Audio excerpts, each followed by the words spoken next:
굉장히 유의미한 아주 의미가 있는 여론조사가 나왔습니다. 광화문 집회를 전후해서 중도층의 약 7%가 좋아해서 우로 변화를 했습니다. 즉 민심이 확 바뀌고 있는 것이 이번에 숫자로 드러났습니다. 지금 드러난 수치에 의하면 문재인의 레임덕은 시작되었다고 봐야 됩니다. 지금 여론조사들이 갈팡질팡하고 있는데요. 9월 23일자에 중앙일보에서 여론조사한 게 중앙일보가 이걸 발표를 안 했습니다. 오히려 조선일보가 이걸 얻어가지고 발표를 해버렸는데 이 중대한 자료를 중앙일보에서 발표를 안 했습니다. 너무 숫자가 이렇게 나오니까 잘못 나온 거 아닌가 싶어서 발표를 안 한 것 같습니다. 그 당시에 중앙일보 여론조사가 9월 23일자에 문재인 잘한다가 37.9%, 40%의 벽을 깨고 수직 낙하를 했거든요. 그리고 잘못한다가 52.1%, 이 정도 되면은 대통령으로서 이미 끝난 거거든요. 그런데 이 숫자가 37.9%가 나오니까 중앙일보에서는 덮어버렸고 조선일보에서는 중앙일보가 덮었다 하고 그걸 보도를 했습니다. 그리고 지금 제가 리얼미터 거를 인용할 텐데요. 리얼미터 거는 기본적으로 굉장히 수상한 여론조사 기관이지만 그 원인은 차라리 갤럽처럼 전화면접 조사를 하든지 돈이 없으면 하지 말든지 또는 어떤 의도를 가졌다면 진짜로 하지 말아야 되는 것이고 그래야 되는데 ARS로 합니다. 이 ARS 여론조사는 우선 응답률이 너무 낮고 10%가 안 됩니다. 그래도 갤럽은 15% 정도 나오거든요. 직접 면접 조사를 하니까. 이 10%도 안 되는 7%, 5% 이런 여론조사를 가지고 응답률이 10%도 안 되는 7%, 5% 이런 여론조사를 믿어야 되느냐 말아야 되느냐에 대한 의문은 있습니다. 하지만 트렌드는 봐야 됩니다. 올라가고 있는 추세냐, 내려가고 있는 추세냐, 급변했느냐 이런 트렌드, 즉 추세는 읽을 줄 알아야 되고 이건 반드시 전략에 참고해야 합니다.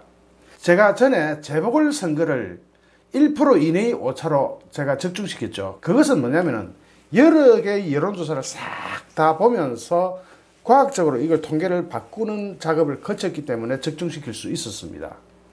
그럴 때 어떤 여론조사도 빼지 않고 다 참조합니다.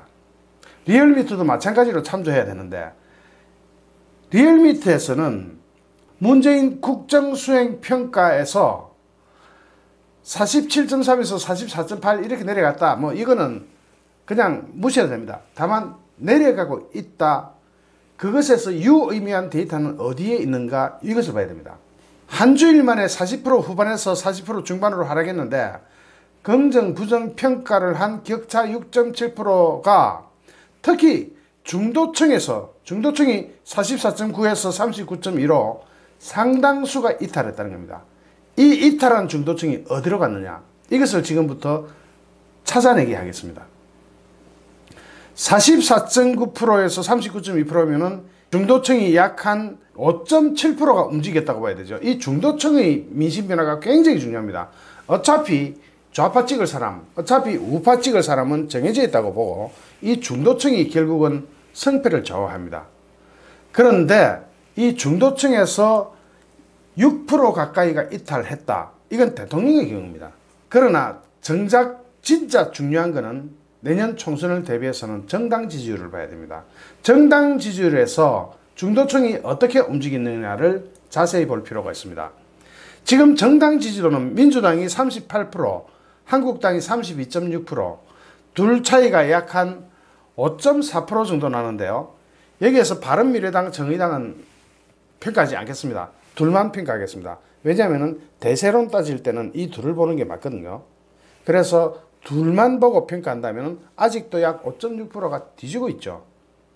그런데 여기서 유의미한 변화가 뭐냐면은 민주당은 지난주보다 0.7%가 증가한 데 반해서 한국당은 약 한 1.5% 이상이 증가를 했는데 2배 증가했는데 이것이 문제가 아닙니다. 이것은 큰 트렌드에서 좌지우지할 수는 없습니다. 다른 분석은 다 그냥 두겠습니다. 중도층에서 민주당을 지지한다고 답변한 사람이 36.7%에서 33.6%로 상당수가 이탈을 했고, 한국당에서는 29.6%가 지지한다. 이건 중도층입니다. 중도층이 29%를 지지한다 해서 33% 지지로 바뀌었습니다. 4%가 움직였죠. 그러면 이것이 여기서 빠지고 여기서 올라간 것을 다 합치면 얼마입니까? 양당 간 격차가 7.7%포인트에서 0.6%포인트로 크게 좁아졌습니다. 0.6%포인트면 거의 똑같거든요. 이거 같다고 봐야 되는데, 이동 수치는 4%고 변화 수치는 7%입니다. 일주일 만에 중도층이 7%가 민심 변화를 일으켰다는 것은 굉장히 큰 변화입니다.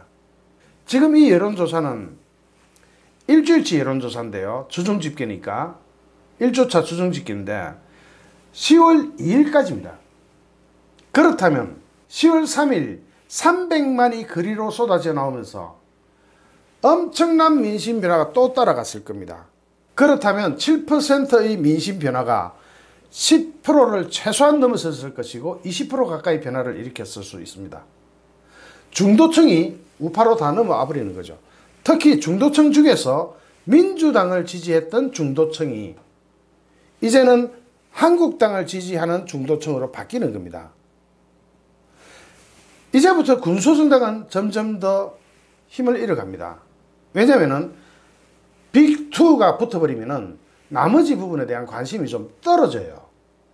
특히 정의당 같은 경우는 지금 떨어지는 정도가 아니라 지금 현재 그래도 7%, 8%, 10% 가까이 가다가 5%로 떨어진 것은 지금까지 정의당이 완전히 불의한 짓을 해왔기 때문에 떨어졌다고 보고, 여기에 대해서 뭘 봐야 된다고요? 그렇습니다. 빅2의 대결이 되면서 정의당은 날아갑니다. 그렇게 되면 지금 정의당이 길을 쓰고 어떤 일을 해도 반영되지를 않습니다.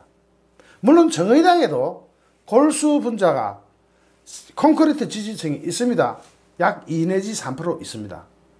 약 2 내지 3%의 콘크리트 지지층을 제외하고는 거기에 갔던 중도층도 한국당으로 돌아설 우려가 있습니다.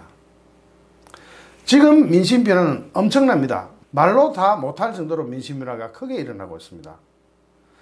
오늘 10월 5일 토요일 오후 6시에 서초동 법원 앞에서 좌파들이 또 대국민 엄청난 사기극을, 대사기극을 벌일 텐데, 고작 10,000명, 30,000명 나온 거 가지고 200만이 나왔다고 사기쳤던 것을 더 부풀릴 텐데, 거기에 대한 대책도 조금 이따가 방송을 하겠습니다.